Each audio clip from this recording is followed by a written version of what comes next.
I could do a video with all my makeup on and everything all dolled up, my little granny panties. I don't care. We all know what I look like. And it's going to be something I YouTube load up.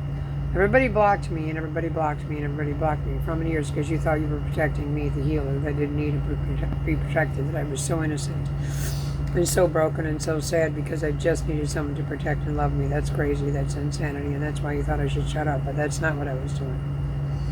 I'm a healer, which means I teach self-reflection. I teach people to realize they need to forgive more humanity, more love, more care in any situation, especially family. And I pointed out when I said about what people were doing is because you've done stuff, you've done stuff, you've done stuff. That means everybody's done stuff. So nobody has a right to put the other one in a rabbit hole and mock them in group effort for anything they've done, because we've all done stuff. And that was what I was trying to teach, especially my family, because they were all running around doing the same shit that I was doing, going to the jump in the water and all kinds of beer events, that's what they were doing, drinking champagne, having a bottle of wine on a wedding night and shit, but that was no good when I was doing it. So I wanted them, my children, and anyone for that matter, to learn, you've done stuff too. The same stuff I did, you turned around and told everybody I was awful for, you're doing it. So what are you doing? So now you still got more people in the media trying to get me to, I was awful, or vice versa. My father, which I'm not talking about his personal life anymore, kept thinking everything I was doing was because I was trying to bring up his past. No, I was trying to say that we've all done stuff, so why is everyone all over me about what I've done and leaving me out here like this? So that's what I teach. We've all done stuff. We all have a soul and a spirit. We all have flesh. Our flesh makes mistakes. Our weakness makes mistakes. Our broken heart, if we don't handle it correctly, could make us be violent, self-destructive, suicidal, or just go randomly have intimate partners just to feel better. That's not healthy either. And that's a relationship. You have to sit down, own your own shit. That's my brand. And say to yourself, okay, how did that make me feel? Why did it make me feel that way? What did they do to me that I don't like that makes me so upset that someone else did to me? Well, maybe I need to heal that. Maybe I need to pick a different partner that I know won't do that, take more time to get to know them before I jump right in and get my feelings involved. Whatever it is you've got to do for yourself to not get hurt again, that's why that learning lesson taught you that the next avenue is, well, I won't do that again because I'll be more aware of what I want and what I don't want, and I'll be more selective in what I choose in a relationship. And if it's a family member, even if you love them, and they keep doing the same things to you with no regard for your feelings, then they don't love you or your boundaries or respect you. So then you have to detach. That doesn't mean break a cord for life. No. Detach your emotions and your soul and your spirit. The soul and the spirit is the thing that is attached to that other soul and spirit. See, the soul and the spirit is the one that loves each other. And that person that's being mean to you really probably loves you at a soul and a spirit level. That's why it's probably being even meaner to you, because it don't know how to love. It's afraid to love. It doesn't know what even love is. It is an introvert, extrovert, avoidant, and mocks love because love hurt. Whatever they're doing, but their soul and their spirit loves you and really wants you to be patient. You can be patient. You can love them, but then you got to learn how to detach your soul and your spirit to a point where you have boundaries that you know no matter what they're doing, no matter who it is, even just a family relationship, a boss and worker dynamic, whatever it is. It's not about you the way they act. It's the way they were raised, the way they don't have any value, or they just don't have any kind of empathy because they were never taught it. They were taught money, if it's a boss, and nothing else matters, or they were taught we just have a lot of sex and we barely talk and we just have fun and being avoidant and we love each other that way. That's our love language because they don't know how to love. They've never been taught or they're afraid to. You can't take it personal, and you can try to guide them and teach them other ways of love languages. But if they mock you and abuse you for it and think you're stupid and pathetic, you're not stupid and pathetic. They're just not capable. And the reason why they reject that you're stupid and pathetic is they're mad they're not capable because they think you're picking on them because their brain isn't thinking emotionally intelligent. Emotionally intelligent people want to learn everything they can about their soul and their spirit and everything about that because they really want to find a right partner that is the same way they are and connect at a soul and spirit level and make each other happy, do the things that make each other happy and peaceful and abundant and safe because that's why they wanted love. They didn't want love for sex and want love for money or want love for power. They wanted love to have a person that loves them as much as they love themselves, both people, equally. That's when you have a healthy relationship, because that person you're meeting in a relationship, man and woman, boy and boy, girl and girl, I don't care, whatever your preference is, they're looking, if they're emotionally intelligent, healed, and okay in their mind, they're looking for something else to add to their love of themselves, add to the abundance they already have, add to the things to learn from somebody. They're not looking for a quick minute. They're looking for a quick hookup. They're not looking for a good time. They're not looking for someone to dump their problems on, emotionally baggage and dump. They're looking for an equal partner, equal give and take relationship. Family. If they're just always calling up when they need something, or always calling up when they want to talk about something that's, gloom and doom, as my father would say, maybe it isn't gloom and doom. Maybe you hear that. But the real truth is they really want to talk and heal stuff. And you're not capable. Because then you would have to own your own shit. So, moving right along, you can't take personal that person can't own their own shit and have a conversation. They can't, because they're not capable of feeling anything in an emotional. They're all analytical.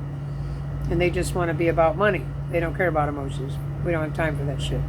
Well, an empath and a healer has time for that shit, and they make time for themselves. And if nobody else wants to have that time to do that, then they'll go off and retreat, be solitary, and heal them damn self. So that's where I learned to heal myself, because it's just easier, safer, and I know how to do it. So I don't need a psychiatrist. I'm not sad. I know how to cry it out, get it up, foot in front of the other. Don't destroy yourself, self-destruct. You don't need a psychiatrist unless your pain is causing you to be self-destructive, severely depressed, can't function, go to jobs, or reactive abuse and acting out and, a while there. No. And that's when they need a psychiatrist, because they're not coping. And that's what they mean by that. So see, I don't need that, because I'm a healer and I know how to heal myself, and I give tools and steps to success of healing others, including and especially my family, because I've done it myself and I know and this and that. So it's all about self-reflection. It's all about owning your own shit. It's all about knowing when to say, no, that doesn't work for me. That hurts me when you do that. That hurts me when you say that. It hurts me because. And then you're dealing with somebody that's also emotionally intelligent, that cares. They're hurting you by saying and doing and all that. But if they deliberately do the things you are hurt by, or told them this hurts me when you do that, and they deliberately do that, then they're stating that your feelings don't mean anything. As a matter of fact, I think it's funny that hurts you, so I'm going to keep poking that one hole and that one trigger, because I want you to get tougher like me and don't cry about your coffee being spilled. Because they don't get it. That's what they had to do to heal. They had to get tougher and take another beating from, let's say, a parent or whatever was happening to them in their childhood before you met them. And that's how they healed themselves, was by being harder and tougher and I don't care, don't bother me. So when you teach them or try to teach them how to heal and care, then they have to feel all that and go back. That's why there's hypnosis, and that's why they wanted me to do that for a living. I get it. Because you go back in hypnosis, you can go back and heal that. I don't need the hypnosis to know. I know by a download. I know exactly what everybody did to me. I know all my past. I visualize myself all the time. So that's when people try to tell me, that didn't happen. Okay, it didn't happen in your mind because you can't cope, but it happened in my mind, so I'm going to go with it. So I don't have a problem. Like if somebody came to me and said, we know everything that everybody did to you in the last 3 years because of this hacking and drama, they would be like, we got a baby. Like the guy the other night. He knows what's going on. I met a guy, I don't want to get into who and what, why, doesn't matter. Because he wanted to kept changing the subject, because he was going to look at my bike doing from the gym. And I'm like, dude, you're redirecting me because you don't want me to worry about it or stress about it or think about it. Oh, you figured that out? Yeah, I don't like that. You don't need to redirect me like I'm simpleton. And I'm going to shed 15 tears tonight, because we talked about it. No, I'm a logical person. Right is right. I'll cry either way. But at least I know what's going on. Don't treat me like a bubblehead that I don't need to know what's really going on, and I'm just better off protected. Because I don't feel like that. So, if you feel that something, someone, or some situation is not what you need to do with yourself,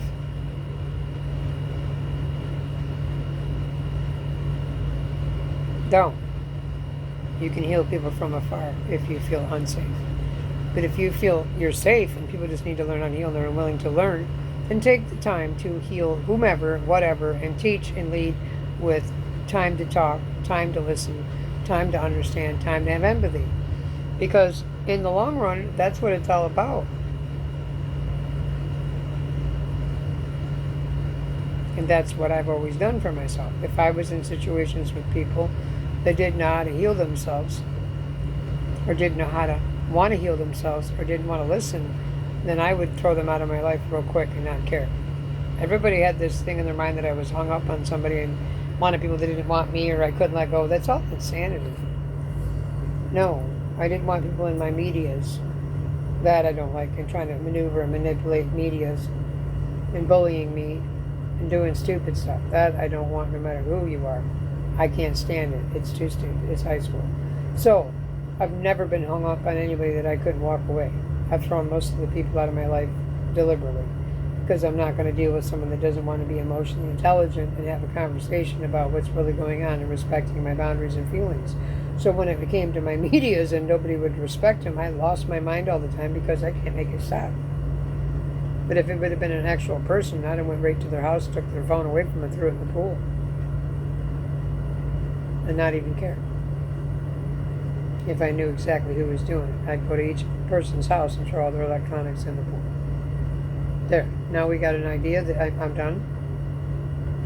But when you don't know who's doing it, and that's just completely people using your personal information against you that stole it, yeah, I got mad. But other than that, I don't care what anybody does. You want to leave my life? Bye. You don't like me anymore? Bye. Now, my kids, my family, that's different. Yeah, I wanted to heal them going forward. None of my business, I would say, but no, it is, because I want them to have a wonderful, full, love, healed, peace, abundant life. Other than that, I don't care. So, going forward, you can't force anything on anybody that doesn't want to hear. So I'll stand and say this, and that's it. And I'm a life coach, spiritual coach, healer, and that's what I am. And what I meant by that, I could put my hands on someone and heal them, and it's not about energy. It's not an energy healer. Energy is great. I love that idea. But it's more like a shaman, more like a healer that they do in the churches too, same idea. So in between. So that's why I didn't want to go with that and go that route. So I just kept talking about how you care and feelings, and everybody heard it out of context, and I'm running around needing people to heal me because I'm nuts.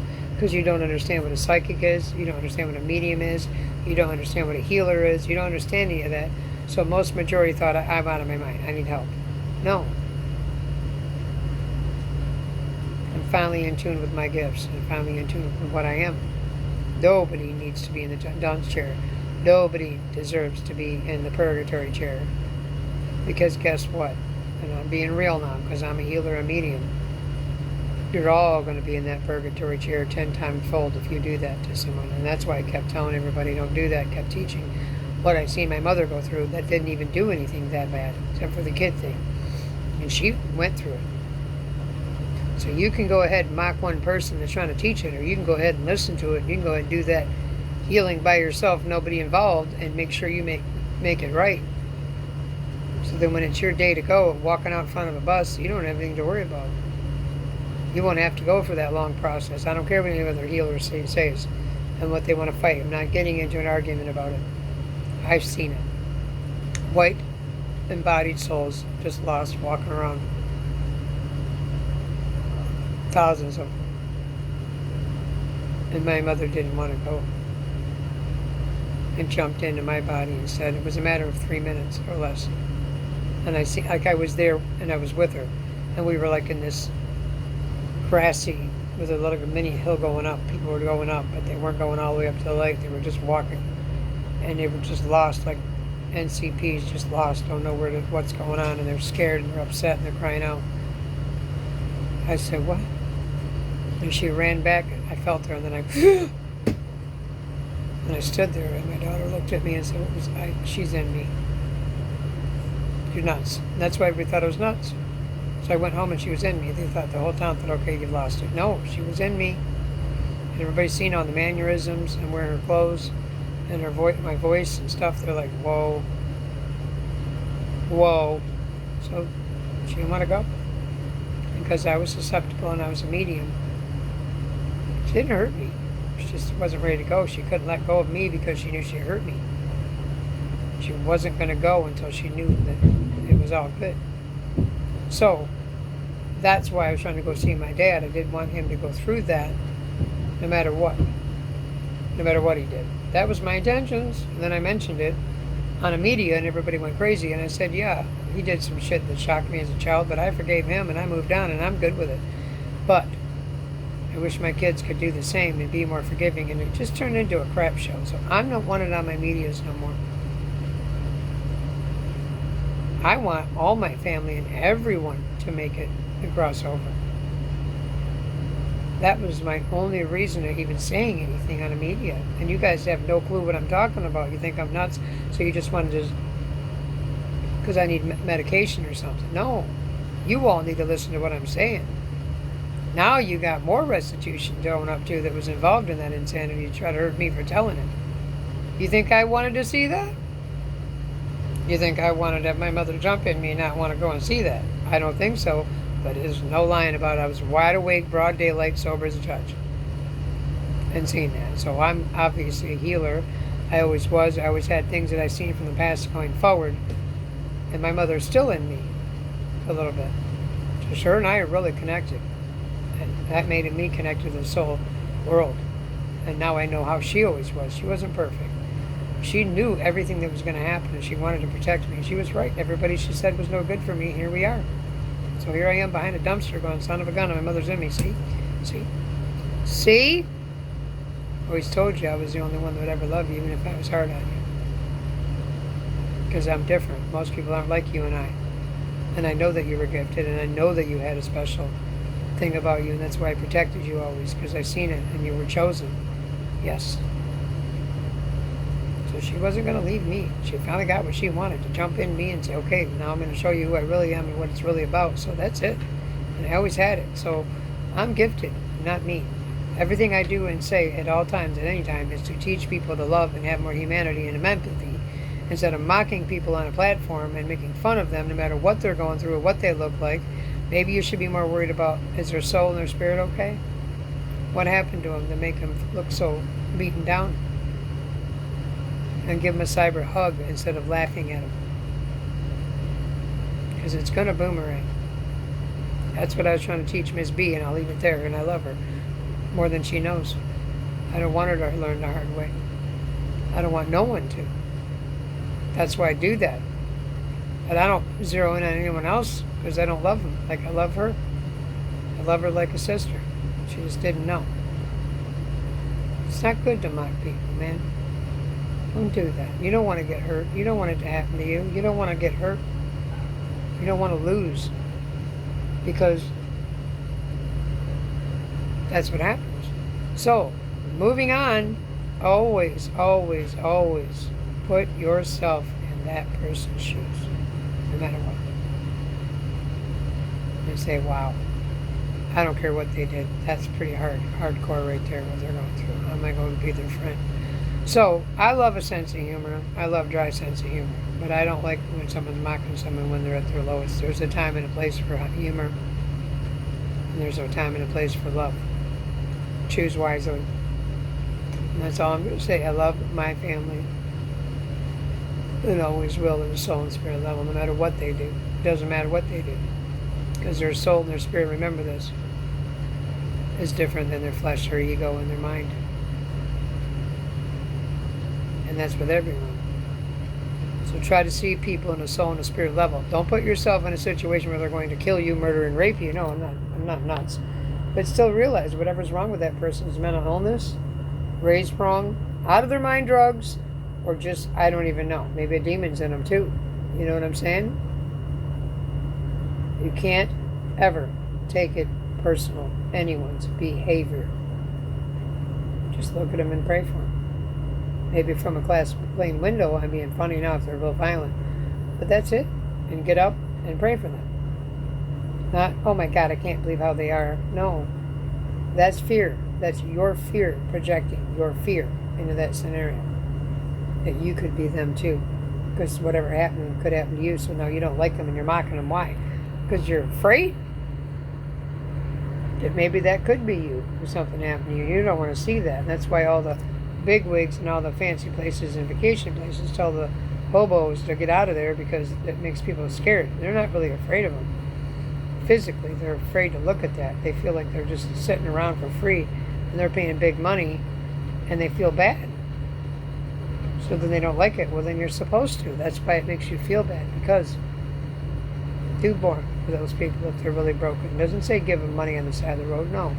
Find out their story. Find out what's going on with them and build places for them to go to if they're mentally broken, mentally stupid. Nobody in their family loves them. They can't function. They might need a place to go, a sanctuary, and build more of those kind of places for those people to go to. Now, I'm going to leave it there, and that's what I was trying to do with my pension if I got it. That's all it was with me. I want everybody to cross over with peace and easily. True story. So when I feel safer to tell more about my gifts, like Matt Frazier and Teresa Caputo, then I'll put it on the media, but I will not be attacked anymore. You all will learn boundaries, and you'll learn self-respect, and you'll sit down and listen to me with open ears, or you'll just remove yourself from following and get out of my Google if you don't believe and you don't want to evolve. It's that simple. Love and light.